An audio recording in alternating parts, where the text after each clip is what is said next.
Hello guys and welcome to my YouTube channel. तो आज हम जानने वाले हैं कि बेस्ट ड्रिल कैसे करें और रिकॉल को कैसे हम कंट्रोल कर सकते हैं। तो बिना कोई देरी करे हम स्टार्ट करते हैं वीडियो को। और सबसे पहला टॉपिक हमारा रिकॉल पैटर्न। तो शुरू करते हैं, चलो। अब गाइस इस रिकॉइल पैटर्न में ना आप लोग कुछ चीज़ें नोटिस करोगे। पहली चीज़ आप लोग देखोगे कि इसमें वर्टिकल रिकॉइल है और वर्टिकल रिकॉइल को बहुत ही इजीली कंट्रोल किया जा सकता है। अगर आप लोग जायरो प्लेयर हो तो वर्टिकल रिकॉइल कंट्रोल करने के लिए आपको बस अपने फ़ोन को नीचे की तरफ को ड्रैग करना है। और अगर आप लोग नॉन जायरो प्लेयर हो तो आपको अपने थंब से अपनी स्क्रीन को नीचे की तरफ को ड्रैग करना है। और गाइस सेकंड चीज़ जो आप लोग नोटिस करोगे वो है हॉरिजॉन्टल रिकॉइल। और गाइस जो ये हॉरिजॉन्टल रिकॉइल होता है ना, इसको कंट्रोल करना बहुत ज़्यादा मुश्किल होता है क्योंकि आपको नहीं पता होता कि आपका स्प्रे कब लैंड पे। ध्यान से देखो तो भाई जो आपकी स्टार्टिंग की 5 से 7 बुलेट है ना भाई, यहाँ पे बिल्कुल भी हॉरिजॉन्टल रिकॉइल नहीं है, यहाँ पे सिंपल वर्टिकल रिकॉइल है। और जैसे कि मैंने आप लोगों को वीडियो को स्टार्टिंग में बताया था, वर्टिकल रिकॉइल को आप अपने थंब से या फिर अपने जायरो से बहुत ही ईजिली कंट्रोल कर सकते हो। अभी हम लोग फायर करते हैं ना तो हमारी फर्स्ट बुलेट के बाद सेकंड बुलेट बहुत ज़्यादा जंप कर जाती है, मतलब कि हमारा जो सेकंड बुलेट पे रिकॉइल आता है ना वो बहुत ज़्यादा आता है।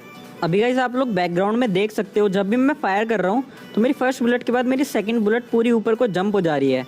अब गाइस होता क्या है कि जब हम लोग लॉन्ग रेंज फाइट ले रहे होते हैं ना तो भाई वहाँ पे जब हम एनिमी के ऊपर एम रखते हैं तो भाई हमारी फर्स्ट बुलेट तो एनिमी को लग जाती है फायरिंग स्टार्ट करने के बाद, पर भाई सेकंड बुलेट और उसके बाद की सारी बुलेट ना भाई एनिमी के ऊपर से जंप कर जाती हैं। और भाई यहाँ पे तो तुम लोगों को छोटा मोटा डिफरेंस लग रहा होगा, पर भाई जब हम लोग मिड रेंज या फिर लॉन्ग रेंज फाइट लेते हैं ना तो उस टाइम पे छोटा सा बुलेट जंप भी बहुत ज़्यादा डिफरेंस क्रिएट कर देता है। सो गाइस इसीलिए जब भी आप मिड रेंज या फिर लॉन्ग रेंज फाइट ले रहे होते हो ना तो आप ट्राई किया करो कि एनिमी के हेड से थोड़ा सा नीचे आप अपना एम रखो।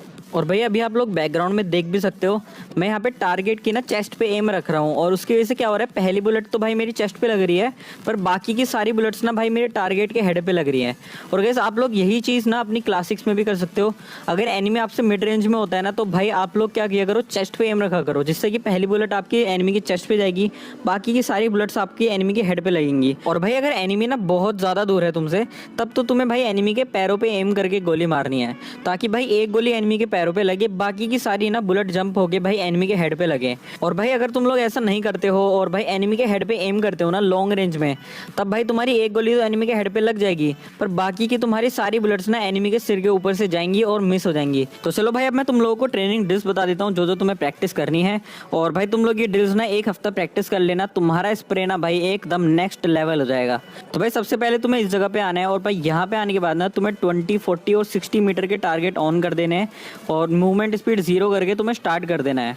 और भाई तुम्हें अपनी गन की सारी अटैचमेंट्स को हटा देना है, तुम्हें बस रेड डॉट रखना है और एक एक्सटेंड मैग रखना है। और भाई यहाँ पे ना तुम्हें सिर्फ 5 बुलेट्स का बर्स्ट मारना है और भाई तुम्हें सिर्फ हेड पे फोकस करना है कि तुम्हारे हेड शॉट्स लग रहे हैं।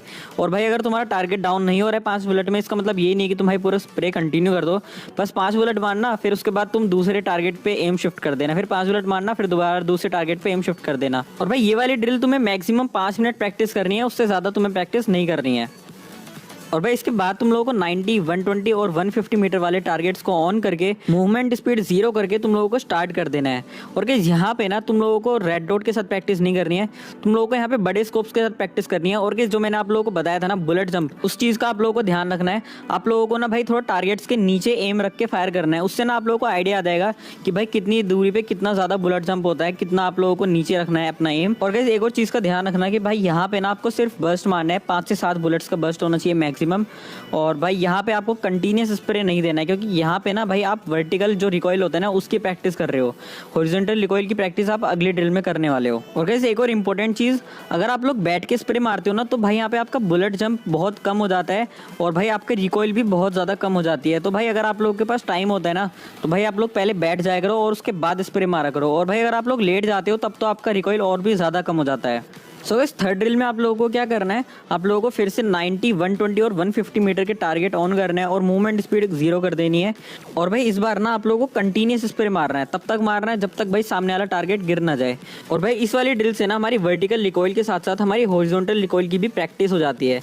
क्योंकि भाई कई बार क्या होता है ना, हम लोग 5-7 बुलेट का बर्स्ट तो मार देते हैं पर भाई एनिमी उसमें नॉक नहीं होता और उस टाइम पे ना भाई हम लोगों को कंटिन्यूस स्प्रे मारना होता है। और भाई अगर हमारी हॉरिजॉन्टल रिकॉइल की बिल्कुल भी प्रैक्टिस नहीं होती तो भाई हमारा स्प्रे ना भाई वहाँ पे लेफ्ट राइट हो जाता है और भाई हम एनिमी को नॉक नहीं कर पाते। और भाई ये ड्रिल ना आपको सभी स्कोप्स के साथ प्रैक्टिस करनी है। और भाई आप लोगों को ना मैक्सिमम एक ड्रिल को 5 मिनट ही प्रैक्टिस करनी है, उससे ज़्यादा प्रैक्टिस आप लोगों को नहीं करनी है। मतलब आप लोगों को दिन में 10 से 15 मिनट प्रैक्टिस करनी है अपने स्प्रे की, उससे ज़्यादा मत करना, क्योंकि भाई एक दिन में आप लोगों का स्प्रे इंप्रूव नहीं होने वाला है। आप लोगों को मिनिमम 1 हफ्ता लगने वाला है। और हाँ भाई, 1 हफ्ते बाद ना वापस आके मेरे को कमेंट सेक्शन में ज़रूर बताना कि आप लोगों के गेम में कितना इंप्रूवमेंट आया है।